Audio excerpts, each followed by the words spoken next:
So hey guys, welcome back to the channel. स्वागत है एक बार फिर से आप ही के अपने यूट्यूब चैनल पे, जिसका नाम क्या है, अनोपुरा मैथ्स। तो हम इससे पहले के जो दो वीडियोस थे उसके अंदर जो बाकी के अपने क्वेश्चन बचे थे एक्सरसाइज 2.2 कौन कौन से थे। तो क्वेश्चन ये थे, क्वेश्चन नंबर एक्सरसाइज 1 पॉइंट का पहला क्वेश्चन था, जिसके अंदर क्वेश्चन नंबर फर्स्ट और सेकंड हमने कंप्लीट कर लिया था। जैसे कि फर्स्ट कर लिया था और इससे अगली वीडियो में सेकंड किया था, और जो फर्स्ट क्वेश्चन किया था और ये रहा वो वाला। इस तरीके से जो है हमने इस क्वेश्चन को सॉल्व किया था। ठीक है, तो वो वीडियो नहीं देखी हो तो उससे देख लेना, आसान तरीके से मैंने बताया है। और इस वीडियो के अंदर हम ट्राई करेंगे कि जो बचे हुए क्वेश्चन हैं वो होपफुली हम पूरे कर सकें। तो आज है अपना ये question third, we are solve करते हैं। 6x² माइनस के 3 और माइनस के 7x। इस बहुपद की मुझे शून्यांक ज्ञात करना है। ठीक है, यहाँ पे इसको ले लिया, आजा। ठीक है, कि जो ये बहुपद है इसके मुझे शून्यांक ज्ञात करने हैं। जो शून्यांक आएंगे उसके फिर गुणांकों के बीच में उसको रिलेशन स्थापित स्टेब्लिश करना है, यानी संबंध। तो देखिए, फर्स्ट ऑफ ऑल जो इक्वेशन दी हुई है, ये जो समीकरण है, इसको हमें सही बनाना पड़ेगा। हम कैसे बनाएंगे, मुझे कैसे पता चला, क्योंकि आप जितने भी क्वेश्चन देख लो, यहाँ पर ले रहा हूँ क्वेश्चन, देखो कि x² के बाद x आ रहा है, x यानी कि चर के बढ़ता हुआ क्रम आ रहा है। हर किसी में देख लो, इसमें भी देख लो, इसमें भी देख लो, लेकिन इसके बाद अचर पद आया डायरेक्टली, यानी कि इधर भी बहुपद आ रहा है। ओके ठीक है, अगर समझ में नहीं आया तो देख लो।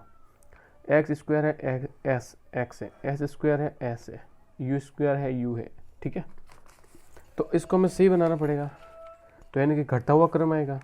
तो सबसे पहले इसको सही ढंग से लिखा तो 6x² माइनस के 7x माइनस के 3 आ गए। ये इस तरीके से हम सही कर लिए इस क्वेश्चन को, इसको IMP मार्क कर लेना। ठीक है, अब देखो अब क्या है, रफली काम समझते हैं कि प्रथम पद का गुणा हम करेंगे फर्स्ट पार्ट का गुणा करना लास्ट पार्ट से। फर्स्ट वाला पार्ट यानी प्रथम पद कौन सा, 6x²।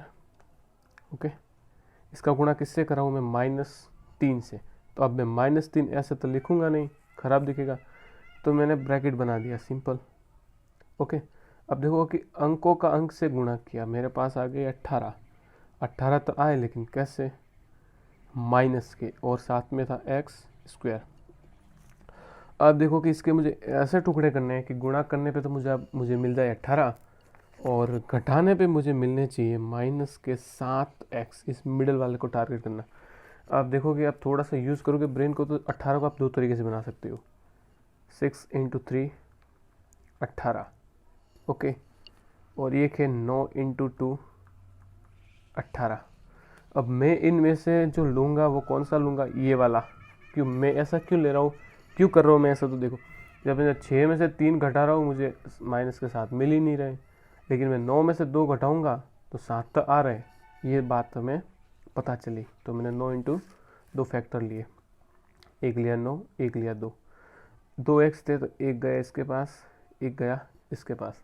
अब आपको पता नहीं कि कौन सा माइनस का होगा कौन सा प्लस का होगा, तो सिंपल यहाँ पर टारगेट करो कि जब माइनस, मान लो कोई संख्या लेगी -2 और प्लस के थे हमारे पास 4, गुणा हुआ कितने आ गए, -8। अगर ये दोनों माइनस के होते, ठीक है, तो मैंने बताया कई बार कि माइनस माइनस जब आपस में गुणा होते तो क्या बनते, प्लस। तो प्लस के 8 आते हैं, तो यहाँ माइनस के 18 गुणा करने के बाद इसका मतलब एक प्लस का है एक माइनस का है। माइनस का कौन सा आएगा वो हमें चेक करना है। अगर ये माइनस का 2 होता तो माइनस के 2 होते, प्लस के 9 होते, तो यहाँ पे प्लस का 7 होता। इसका मतलब ये माइनस का 9 होगा, ये प्लस का 2 होगा, तभी माइनस के 7 आएंगे। तो 7x की जगह मैं लिखूंगा ये वाला, तो 6x² माइनस के 9x प्लस के 2x और -3। देखो कि जो आराम से इस क्वेश्चन को करा रहा हूँ, कोई जल्दबाजी नहीं कर रहा हूँ, तो इसे आराम से समझिएगा। अब देखो कि एक जोड़ा ये बना, एक ये बना। अब देखना है कि इन जोड़ों में से क्या क्या कॉमन आ रहा है। मैंने देखा 3 का भाग इसमें भी जा रहा है, 3 का भाग इसमें भी जा रहा है, 3 ले लिया, एक x इधर भी है, 2x इधर, यानी कि एक इधर भी है एक इधर भी, यानी कॉमन आ गए 3x। अब 3x का भाग दिया 6x² में, यानी कि 6 × x × x। इसका भाग दिया, जो कॉमन लिया, कॉमन क्या लिया, 3 इंटू एक्स, ठीक है। चिपके हुए इसका मतलब क्या, आपस में गुणे में। तो ये इससे ये कटा, 3 से कटा ये 2 बार, अब 2 का गुणा हुआ x से, 2x आ गए। ओके, अब देखो माइनस के माइनस, अब 3x का भाग दिया मैंने -9x में, यानी कि 9x बट्टे में 3x। कितनी बार कटा ये, x से x कटा और 3 से कटा ये 3 बार, मुझे मिल गए -3।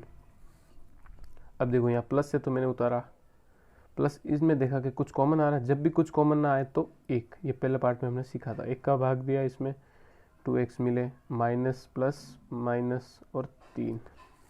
अब इन दोनों में से मैं एक लिखूंगा। ओके, तो देखो इन दोनों में से मैं एक लिख रहा हूँ, 2x - 3 और बराबर के बाद लगा देना 0। ओके, और इन दोनों को लिखना फिर,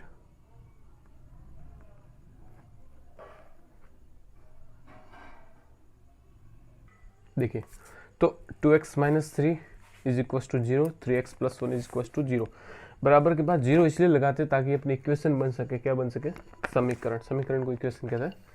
अब हम करेंगे पक्षांतर करने पर, ठीक है। तो सबसे पहले मैंने इसको उठाया, 2x - 3 इज इक्व टू 0, ये उधर गया। इसमें इसका जब मैंने पक्षांतर किया -3 का, माइनस का था तो बदलेगा प्लस में, प्लस का होगा तो बदलेगा माइनस में। So 2x is equal to 3, but यहाँ पे अभी हमारा क्वेश्चन सॉल्व नहीं हुआ, क्योंकि जो ये वाला भाग है ना x, चर वेरिएबल, ये भी अकेला नहीं है। इसको अकेला बनाने के लिए इस 2 को इसके नीचे लटकाना पड़ेगा, यानी कि गुणे में है तो भाग में, ये चिपके हुए इसका मतलब क्या, गुणे में। सो x बराबर 3/2। अब इसको उठाया मैंने, यहाँ पे लिखते हैं कि 3x + 1 0 इक्वल टू, तो बराबर के बाद इधर जाएगा ये भाई। सो 3x इज इक्व टू -1। अब चिपके हुए इसका मतलब गुणे में है, तो ये इसके नीचे जाकर लटक जाएगा, नहीं गुणे में हो तो भाग में। सो x बराबर -1/3। ओके, तो ये जो मिले ना दोनों, ये शून्य मिले हमें, यानी कि अल्फा और बीटा हमें मिल गए। तो अब हम इस पेज नया लेना पड़ेगा, तो क्या करते हैं, हम इसको बैक कर लेते हैं। ठीक है, इक्वेशन लिख देता हूँ मैं, तो ठीक इक्वेशन है अपने पास। इक्वेशन थी मेरी 6x² और -7x -3। शून्यांक मुझे क्या क्या प्राप्त हुए, ये मैंने इक्वेशन इसलिए, अब देखो कि जो इक्वेशन है ना, मैंने इसलिए लिखी ताकि आगे जो हमें पता चल सके, क्या पता चले वो वीडियो में पता चलेगा कि शून्यांक क्या क्या मिला।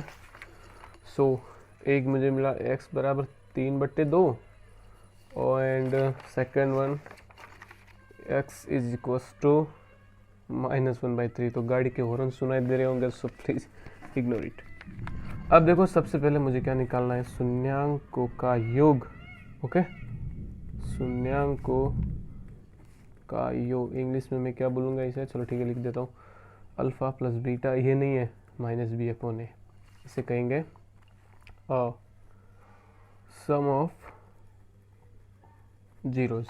ओके, अल्फा प्लस बीटा, ताकि हमने बोला था कि बाइलिंगुअली पढ़ेंगे, वैसे इतनी इंग्लिश तो यूज हो नहीं रही है, बट मैक्सिमम हिंदी जो क्लास के होंगे, यानी कि हिंदी बैकग्राउंड के स्टूडेंट होंगे, तो we are trying to understand both language. So first of all sum of zero that is equal to alpha plus beta -b/a, शून्यांकों का योग आ गया।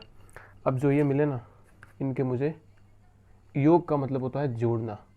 अब देखो कि ये दोनों अल्फा बीटा है, तो हमें अल्फा प्लस बीटा है ना, तो इनमें से माइनस वाले को अल्फा मान लो, प्लस वाले को बीटा। ओके, अब देखो इसके पीछे में इस तरीके के क्वेश्चन में मानना कारण है कि माइनस वाले की संख्या आगे आ जाएगी, प्लस वाले पीछे आ जाएंगे, ताकि भेजामारी ना हो। किस तरीके की भेजामारी, तो समझो कि अल्फा प्लस बीटा -3 1/3 और 3/2। अब यहाँ पे हर समान नहीं है। देखो आपने 8th स्टैंडर्ड में इस तरीके के क्वेश्चन किए होंगे सिंप्लीफिकेशन के, कि 3/2 + 4/2, ठीक है। तो ठीक है, आप 8 ले लिया, तो हम क्या करते हैं, तिरछा गुणा करते हैं। अब तिरछा गुणा क्यों करते हैं, ताकि अपना जो हर है वो समान हो सके, यानी 8 का गुणा 3 से 24, +2 का 4 से 8 एंड 8 × 2 16, यानी कि यहाँ पर लिख देता हूँ 32 एंड 16। ओके, अब मैंने ऐसा तिरछा गुणा क्यों करा, क्यों, कारण क्या मैंने बता दिया, क्योंकि हर मेरा समान नहीं है। अब मान लो कि एक क्वेश्चन और लेते हैं, ठीक है, मान लो 3, अच्छा ठीक है 3/2 + 5/2। यहाँ पे मैं तिरछा गुणा करने नहीं बैठूंगा क्योंकि दोनों तरीके बता रहा हूँ, 3/5 और 2 हर अपना समान है तो अंश जुड़ गया, 8/2 आ गए। इन दोनों में से एक लिखते हैं। अगर मैं तिरछा गुणा करता भी तो आंसर ही आता, इससे मैं काटूँ और तो आंसर कितने आ रहे हैं 4। कर भी लेता तो भी सेम ही आते हैं, 3 दूनी 6, 5 दूनी 10/4। 6 कैसे आए, 2 का गुणा 3 से किया, फिर 2 का गुणा 5 से, तो 16/4, 4 से कटा। तो ये तो छोटी कक्षाओं में थी, लेकिन फिर भी मैं आपको बता रहा हूँ ताकि क्वेश्चन समझ में आए। तो यहाँ पर मैं तिरछा गुणा क्यों कर रहा हूँ, ताकि हर समान हो। 2 का गुणा 1 से किया, लेकिन 1 कैसे थे, माइनस के, तो -2 प्लस 3 का गुणा 3 से किया 9, 3 का गुणा 2 से 6। तिरछा गुणा क्यों किया, हर समान नहीं था। अब -b/a, ठीक है, तो ये वाला हमेशा a होगा, ये b होगा, ये होगा a, ये होगा b एंड ये वाला c। तो b कितना है, अच्छा ठीक है, इसको बराबर और माइनस, एक तो माइनस इसके साथ में और एक खुद लेके आ रहा है, इसका -12, ये खुद लेके आया 7। ए कितना है मेरे पास में 6, प्लस के 9 माइनस के 9 में से 2 गए, 7/6, माइनस माइनस का गुणा होता तो क्या बनता है प्लस, 7/6। ओके, आ गया। अब निकालना है शून्यांकों का गुणनफल, ठीक है, ये फर्स्ट एंड नाउ सेकंड, यानी कि प्रोडक्ट ऑफ जीरोस। ओके, क्या था, अल्फा बीटा और c/a, alpha beta is equal to c/a। Alpha beta कितने हैं, यही, इनका आपस में गुणा कर दो, -1/3 इंटू 3/2। मैंने आपको एक कुछ कहा था इस वीडियो में कि मैं माइनस वाले को आगे लिखूंगा, प्लस वाले को पीछे लिखूंगा, तो इसको सॉल्व करने के बाद बताता हूँ। c/a, c कितने हैं, -3, a है मेरे पास में 6। अल्फा बीटा के अंदर ये संख्या लिखने, अंक लिखने, एक्स ये वगैरह लिखने, इनको साथ में लिखने मत बैठ जाना वहाँ पे। तो c कितने हैं हमारे पास, -3/6। देखो 3 का गुणा 1 से किया, 3 तो आया, लेकिन ये कैसा था, माइनस का 3/6 बराबर -3/6। ये हो गया सॉल्व। तो मैंने माइनस के ही आगे क्यों लिखा, तो अब समझो ये। तो ये क्वेश्चन था, एक बार देख लो आप, आसानी से समझ लेना। बहुत लंबी वीडियो बनी है वैसे, ये तो आसानी से समझा रहा हूँ, फिर तो एक आसानी से समझ में आ जाएगा, ठीक है। ये देख लो, यहाँ तक सॉल्व किया, फिर हम आ गए यहाँ में, इस वाले में। अब समझो कि मैंने माइनस वाले को आगे क्यों लिखा, जैसे कि ये था।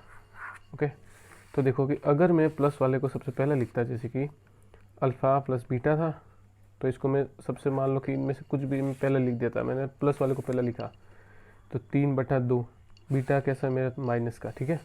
तो आप क्या करते हैं, जो नए नए होंगे वो प्लस लिखेंगे, जो माइनस लिखेंगे, और फिर लिख देंगे 1/3, ठीक है। सर आपको पढ़ाएंगे तो फिर आपको कोष्टक बनाएंगे। अब कोष्टक क्यों बना, क्योंकि माइनस था, माइनस प्लस -1/3, आंसर तब भी सेम आता।